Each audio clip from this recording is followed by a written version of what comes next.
নমস্কার বন্ধুরা, অভিনব চৈতিস ব্লগে তোমাদের সবাইকে আবার একবার স্বাগত। যদিও ভিডিওটা যখন শুরু করছি তখন ঘড়িতে প্রায় ওই রাত্রির 1টার মতো বাজে। কি ভাবছো হঠাৎ করে এই রাত দুপুরে রান্না বান্না দিয়ে ভিডিও শুরু করে দিল কেন দিদি? আরে বাবা, সকলেরই তো জানা আছে শনিবার রাত্রি প্রায় ওই 8টা থেকে শুরু হয়ে গেছিল টি-20 বিশ্বকাপের খেলা।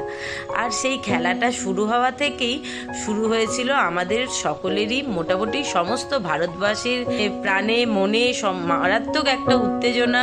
কি হবে কি হবে এরকম একটা ব্যাপার, অনেক বছরের না পাওয়ার একটা স্বাদ, বিভিন্ন রকম মিলিয়ে খেলাটা যখন শুরু হয়েছিল তখন কিন্তু দারুণ মজা নিয়েই শুরু হয়েছিল। কারণ বিরাট কোহলি, রোহিত শর্মা দুজনেই একদম ব্যাটে বলে মারাত্মক রকম রান তুলছিল। মাত্র 1-1.5 ওভারের মধ্যেই দারুণ সুন্দরভাবে খেলাটা শুরু হয়ে গেছিল, রানও উঠে গেছিল প্রায় 23-24-এর মতো। তারপরে আর কি বলবো, যা বড় বড় ক্ষয়ক্ষতি হলো, এত বড় বড় আমাদের ব্যাটাররা চলে গেল, মেন রোহিত শর্মা পড়লো, তারপর ঋষভ পন্থ, সে সমস্ত তো রইল খেলার কথা।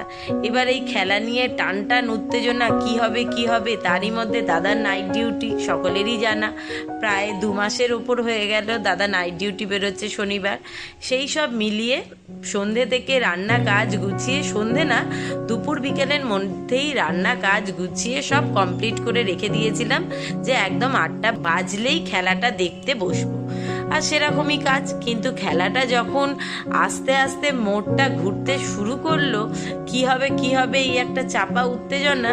ছেলে হঠাৎ করে বলে বসলো যে মা, আজকে একদম তুমি দেখে নাও, এই রকম টান টান উত্তেজনা তো প্রত্যেকবারই ভারত ফাইনাল অবধি পৌঁছাচ্ছে কিন্তু আমাদের জয়লাভ হচ্ছে না, ফিরে আসছে, সে সমস্ত চিন্তা নেই, এবার জয় আসছে, তো তুমিও কালকে একটা ফাটাফাটি রান্না করে ফেলো। আমার তখন বেশ রাগ হচ্ছিল, ইচ্ছাও হচ্ছিল না রান্না করতে, যদিও তাও ছেলের কথায় বললাম আচ্ছা যদি ভালোভাবে ম্যাচ জিতে কাপ আসে তখন তোর কথা রেখে দেবো। ওমা, কথা শুনেই সে কাউকে কিছু বলা নেই কওয়া নেই, দুম করে বেরিয়ে পড়েছিল বাজার থেকে মাংস আনতে। আর দেখতেই পেলে আজকে মানে আগামীকাল হবে চিকেন চাপ, সেই রকম অনুযায়ী মাংসর পিস কাটিয়ে নিয়ে এসছে, এসে আমাকে বলে দিয়েছে মা কালকে একটু ভালোভাবে চিকেন চাপটা বানিও। রাগ বিরক্ত সব নিয়েও ওই খেলা দেখা শেষ হতে হতে তো 12টা বেজেছিল। তারপর কিছুক্ষণ গেল ফোনে মায়ের সঙ্গে একটু কথা বললাম, পিসির সঙ্গে একটু কথা বললাম। তারপর মনে করলাম না, যত যাই হোক না কেন এই চাপের ম্যারিনেটটা আজকে রাত্রিরেই করে রাখতে হবে, কারণ চাপ বানাতে গেলে ম্যারিনেটটা যদি আগে থেকে না করা থাকে টেস্টটা ভালো আসে না, আর খেতে বানানোটা আগে থেকে থাকলে দারুণ সুন্দর হয়। এখানে দেখতে পাচ্ছ নিয়ে নিয়েছি পেঁয়াজ, আদা, রসুন, কাঁচা লঙ্কার পেস্ট, তার মধ্যে নিয়ে নিয়েছি বেশ খানিকটা প্রায় 250 গ্রাম মতো দই, কারণ 1 কিলো মাংস আছে। তার উপর নিয়েছি ছাতু গুঁড়ো, আর যেহেতু মানে মোগলাই রান্না তাই মোগলাই স্পেশাল মশলাটাও বাড়িতে বানিয়ে নিয়ে নিয়েছি। আর রয়েছে সামান্য হলুদ গুঁড়ো, কাশ্মীরি লঙ্কার গুঁড়ো, মিঠা আতর, কেওড়া জল, গোলাপ জল, 1 চামচ চিনি, আর রয়েছে স্বাদ মতো লবণ। সব নিয়ে ভালোভাবে মশলাটাকে ম্যারিনেট করে নেবো, মানে মশলাটাকে আগে ভালো মতো মাখিয়ে নেবো। আর তার সঙ্গে অবশ্যই করে দেখতেই পেলে তখন পেস্ট করলাম পোস্ত, কাজু বাদাম আর 4 মগজ বাটা, সেই সব নিয়ে একটা বড় মতো জায়গায় নিয়ে নিয়েছি, গামলা মতো একটা জায়গায়, যাতে মাখাতে সুবিধা হয়। আর অবশ্যই করে ছাতুটা তো দিতেই হবে।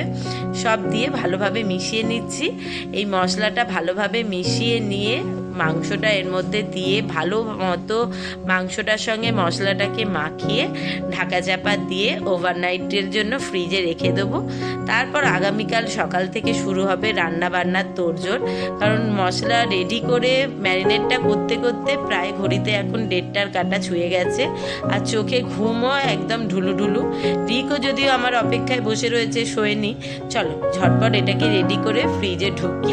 এবার না যতক্ষণ ঘরে ঢুকবো ছেলেটাও শুতে পাচ্ছে না, আর আমারও অবস্থা ভীষণ খারাপ, এত ঘুম পেয়েছে, নালে আর বেশিক্ষণ এখানে থাকলে জানি না হলেই ঢুলে শুয়ে পড়বো কিনা। ব্যাস, সমস্ত মশলা মাখানো হয়ে গেছে, এবার একটা ঢাকা চাপা দিয়ে এটাকে আগে ফ্রিজে ঢুকিয়ে রাখার পালা।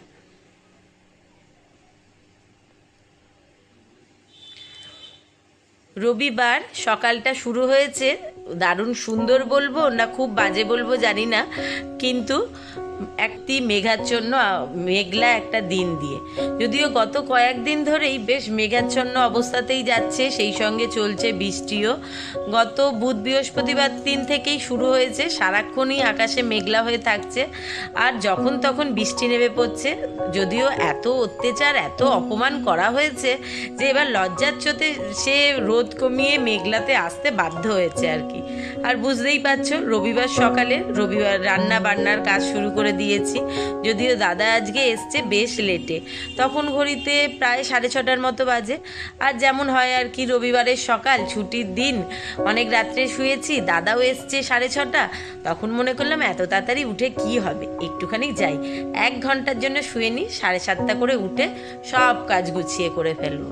আর যেমন বলা ঠিক তার উল্টো হবে, এটাই স্বাভাবিক ব্যাপার। তো ঘুম থেকে উঠেছি বেশ সুন্দর নড়ে চড়ে, তখন প্রায় 8:45-9 বাজে। আর এক ধাক্কায় ঘড়িটা দেখেই তড়াক করে মাটিতে পা দিয়ে বুঝতে পারছিলাম না কি করব। যাই হোক, উঠে ঝটপট করে বেশ খানিকটা কাজকর্ম গুছিয়ে মিটিয়ে আগে স্নান পুজো ঘরদোর পরিষ্কার করে একদম ডিরেক্ট এন্ট্রি নিয়েছি রান্নাঘরে। আর রান্নাঘরে এসেই দেখতেই পাচ্ছ, যেহেতু প্রচণ্ড দেরি হয়েছিল, জলখাবারটাও খেতে খেতে প্রায় 10:30 বেজে গেছিলো।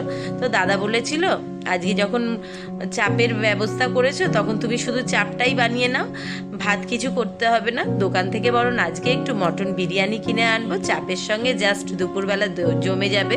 আর আমের চাটনি তো করাই আছে, সেই দিয়ে খাওয়া হয়ে যাবে, তাহলে কাজটাও হালকা ফুলকা হবে আর তাড়াতাড়ি হয়েও যাবে। তো আমি মনে করলাম সব সময়তে মোটামুটি রাইসের চাল তো বাড়িতে রাখাই থাকে, তাহলে আর কষ্ট করে কিনে আনতে যাবে কেন, ঝটপট কিছু একটা বানিয়ে নেব। সেই চিন্তা ভাবনা করে রাত জেগে মাংসর ম্যারিনেট করে মাংসটাকেও বার করে রেখেছি দেখতেই পেলে। ঝটপট করে মনে করলাম চাপের সঙ্গে পোলাও বানিয়ে ফেলি, ঝটপট হয়ে যাবে, এমন কিছু সময় লাগবে না, আর বাইরে থেকে কিনতেও যেতে হবে না। এক বুক আশা নিয়ে এসে ঝটপট করে চাল ভিজিয়ে ভাত তৈরি করে ফ্যান ঝাড়তে দিয়ে দিয়েছি। এবার পোলাওটা করব, তার জন্য একটু বেশি করে ঘি, সামান্য একটু সাদা তেল, তার সঙ্গে দিয়ে দিয়েছিলাম গোটা গরম মশলা, তেজপাতা, কাজু কিশমিশ দিয়ে ভেজে ভাতটা করব পোলাওটা। তার মধ্যে তো যা যা দিতে লাগবে, আতার, গোলাপ জল, সেই সমস্ত দেবই। তার মধ্যে রিকের কথা শুনে আমি পুরো যখন আমি ভাতের হাঁড়িটা বসিয়েছি তখন তোমাদের দাদা বলছে, তোমায় যে বারণ করলাম ভাত করতে হবে না, তাহলে আর শুধু শুধু কেন ভাত বসাতে গেলে, বিরিয়ানি কিনে নিয়ে চলে আসতাম। আসলে কথাটা যখন হয়েছিল তখন রিক ছিল বাথরুমে, আর যখন ভাতের কথা ভাতটা বসিয়ে দিয়েছি তোমাদের দাদা আবার বাজার থেকে ঘুরে এসে আমায় জিজ্ঞেস করছে, তখন সেটা জানতে পেরে ছেলে কি বলছে জানো, শুনে গালে হাত দিতে হবে। যে ছেলের জন্য যতই করো না কেন বদনাম ঘুচবে না। বলছে, মা তোমাকে তো আমার মা বলে ভাবতেই মানে কেমন একটা লাগছে, বুঝতেই পারছি না তুমি আমার নিজের মা কিনা। বাবা এত সুন্দর একটা অফার দিল যে মটন বিরিয়ানি কিনে আনবে, সেই সঙ্গে চিকেন চাপ, জাস্ট ফাটাফাটি একটা জমে যেত। তুমি কিনা ওই শুধু শুধু ফালতু পোলাও বসিয়ে দিলে। এই পোলাও দিয়ে না খেয়ে মাটন বিরিয়ানি দিয়ে খেলে ভালো হতো না? কিন্তু কি বলবো বলো, যতই কারোর ভালো করতে চাই, ভালো নাম হবে না, সংসারে খাটাটাই শুধু সার। তো আমি বললাম, বাবা বলছে বাবার কথার মতো। আমি মনে করলাম সারা রাত নাইট ডিউটি করে এসে আবার তো তাকেই আনতে যেতে হবে। বলছে তাকে যেতে হতো না, আমি আনতে চলে যেতাম, কি প্রবলেম ছিল, তুমি করতে গেলে কেন, কিন্তু তুমি শুধু চিকেনটা করে রেখে দিতে তাহলেই হয়ে যেত। কিন্তু তাকে বোঝাবে কি করে যে এত বাইরের খাবার না খেয়ে ঘরে হেলদি খাবার, যদিও এটাও কিছুটা হলেও আনহেলদি, তা হলেও 1-8 দিন সপ্তাহে চলে যায়। যাই হোক, ওদের কথায় আর বেশি তর্ক না বাড়িয়ে নিজের কাজে মন দিলাম। পোলাওটা তো রেডি করে নামিয়ে রেখেছি, আর এটাও একটা দারুণ ঝটপট বানানো যায়, একটা দারুণ সুন্দর কম্বিনেশন। আজকেই সেটা আমি রিয়েলাইজ করলাম, আর সেটা তোমাদেরকেও সাজেস্ট করব। বাড়িতে যদি কখনো মনে হয় অনেক গেস্ট আসবে বা বাড়িতে পরের দিন কিছু রান্নার ব্যাপার আছে, ঝটপট করে কিছু বানাবার চিন্তা, বা আমার মতো মাঝে সাঝেই এরকম ঘুম থেকে উঠতে লেট হয়ে গিয়ে দিশাহারা অবস্থা হয়, কি করব কিভাবে গোছাবো, তখন কিন্তু চোখ বন্ধ করে অনায়াসে এই কম্বোটা বানিয়ে ফেলতে পারো। বিশ্বাস করো, একেবারে কম সময়, সময় লাগেই না, 1 ঘন্টার মধ্যে ঝটপট সমস্ত কিছু রেডি হয়ে যাবে, যদি অবশ্যই করে চিকেনটা আগের দিন রাত্রে ম্যারিনেট করে রাখতে পারো। কারণ দেখতেই পেলে আজকে পোলাওটা তো করতে একেবারেই সময় লাগে না, এটা কম বেশি সকলেরই জানা। ওটা রেডি করে কড়াতে একটু বেশি করে ঘি দিয়েছি, তাহলে টেস্ট আর সেন্ট দুটোই মারাত্মক আসে। তো তার মধ্যে ঘি, সামান্য করে একটু রিফাইন অয়েল বা সাদা তেল, আর একদম 1/2 চামচ চামচ মতো দিয়েছিলাম ডালডা, তাহলে বেশ রেস্টুরেন্টের মতো একটা ফ্লেভার আসবে। আর তাতে ম্যারিনেট করা চিকেনগুলো সব দিয়ে একটু লো টু মিডিয়ামে গ্যাসটা রেখে এপিট ওপিট করে হালকা ভেজে নিয়ে ব্যাস এবার একটুখানি যে গ্রেভিটা আছে সেটা ঢেলে দেবো আর ঢাকা চাপা দিয়ে মোটামুটি রান্না হতে টাইম দিতে হবে পুরো ঘড়ি কাঁটা দেখে 40 থেকে 45 মিনিট। তোমাকে অন্য কোনো খাটনি নেই, কোনো কষা ভাজা বারবার চেক করা টেস্ট করার কোনো দরকার নেই। চিকেন আপনি রেডি। আর দুর্দান্ত ফাটাফাটি মারাত্মক কী যে বলবো আমি জানি না, দারুণ সুন্দর টেস্টি একটা চিকেন চাপ রেডি হয়ে যাবে। আর বিশ্বাস করো এই চিকেন চাপের সঙ্গে পোলাওটা একেবারেই দারুণ সুন্দর লাগছিল, যেটা সত্যি রিক কিন্তু মানতে একেবারে নারাজ, কারণ তার কথা মতো বাবা এত সুন্দর একটা অফার দিয়েছিল মাটন বিরিয়ানির সঙ্গে চাপ, সেটা মুখের সামনে থেকে চলে গিয়ে পোলাও এসছে, ওই চলে যাচ্ছে এরকম একটা ব্যাপার। খেয়ে যতই মানে চাচা পোচা করে আঙুল চেটে খেয়ে উঠে গেছে, কিন্তু সে সেটা স্বীকার করবে না যে পোলাওয়ের সঙ্গেও দারুণ সুন্দরই গেছিল। যাই হোক, তার স্বীকার করুক আর না করুক তাতে আমার কিছু এসে যায় না। আমি যেটা বুঝতে পারছি, আর এখন থেকে যে সেন্ট সারা বাড়িতে মোমো করছে, এমনিতেই যে কোনো মোগলাই রান্নাতে দারুণ সুন্দর ফ্লেভারফুল সমস্ত মশলা পড়ে, আর তাতে যে তার কি সেন্ট আসে এটা তো সকলেরই জানা, যার কারণে রেস্টুরেন্টগুলোর ভেতরে ঢুকে বেশিক্ষণ ওয়েট করা যায় না, মনে হয় যেন গেলেই খিদে পেয়ে যাচ্ছে। তো সেই রকমই আজকে আমাদের বাড়িরও অবস্থা, কারণ রান্না বসাতে প্রায় 11:30 বেজে গেছিলো। জলখাবারই বললাম দিতে বেজে গেছিলো 10:30। আসলে ঘুম থেকে উঠেছি এত সুন্দর একটা টাইমে, তো সব কিছুতে তো লেট হবেই। মোটামুটি বুঝতেই পারছো, চিকেনগুলো এপিট ওপিট করে ভেজে মানে জাস্ট একটু লো টু মিডিয়ামে এপাশ ওপাশ করে হালকা চিকেনের গাগুলোতে একটু কালার এসে যাওয়া পর্যন্ত অপেক্ষা করেছিলাম। তারপর গ্রেভিটা ঢেলে দিয়ে একদম গ্যাসটাকে সিম করে ঢাকা চাপা দিয়ে একটু করে রান্না করছি মিনিট 5-7, আর একটু করে একবার করে এসে তলাটা খুন্তি দিয়ে নেড়ে দিয়ে যাচ্ছি, কারণ যেহেতু বাদাম পোস্ত চারমগজ আছে, তলাটা লেগে যাওয়ারও একটা চিন্তা আছে সেই জন্য। আর মাঝখানে আমি অবশ্যই একবার লবণটা চেক করে নিয়েছিলাম ঠিক আছে কি না, একটু ঝালটাও দেখেছিলাম। তবে তোমাদের আরও একটা বলার কথা আছে, চাপ কিন্তু সবসময় ঝাল আর অবশ্যই করে সামান্য একটু মিষ্টি সব মেশানো একটা স্বাদ হয়, তবেই খেতে বেশি সুন্দর লাগে। তো সবই লবণ লঙ্কা মিষ্টি সমস্ত স্বাদ একদম ঠিকঠাক ছিল, তাই মাঝখানে একটুখানি সামান্য গোলাপ জল আর কেওড়া জল দিয়েছিলাম যেন আরও সুন্দর সেন্টটা বেড়ে যায়। আর দিয়েছিলাম গতকাল ম্যারিনেশনও দিয়েছিলাম এগুলো, 2 ফোঁটা আতার গোলাপ জল কেওড়া জল, আর এখনও সেগুলোই দিয়েছি। আর তখন একটা বাটিতে 1 কাপ মতো দুধ গরম করে একটু জাফরান ভিজিয়ে রেখেছি। চিকেনটা মোটামুটি হয়েই এসছে, আর 2-1 মিনিট হবে। আর এবার ওপর দিয়ে ওই জাফরান মেশানো দুধটা ঢেলে দিয়ে আবার ঢাকা চাপা দিয়ে একদম 1 থেকে 2 মিনিট হতে দেবো।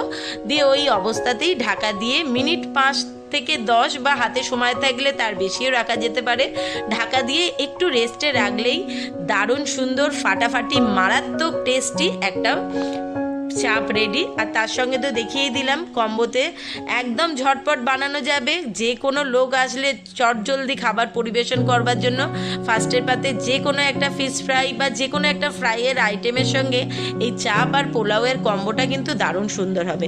যদি এতদিন এতটা চিন্তা করে দেখিনি, নালে পরপর অনেক কিছু গেল, এই কম্বোটা বানালে ঝটপট কাজ হয়ে যেত। আজকে থেকে আমি ঠিক করে নিলাম, যখনই বাড়িতে বেশি মানুষ বা কেউ আসবার ব্যাপার থাকবে, তখন আমার রান্নাঘরের হেসেলে মেনুতে কিন্তু এই কম্বোটা আমি অবশ্যই রাখবো। চাপ এখানে পুরোপুরি রেডি, আর ওপর থেকেও ঢেলে দিলাম জাফরান দেওয়া দুধটা।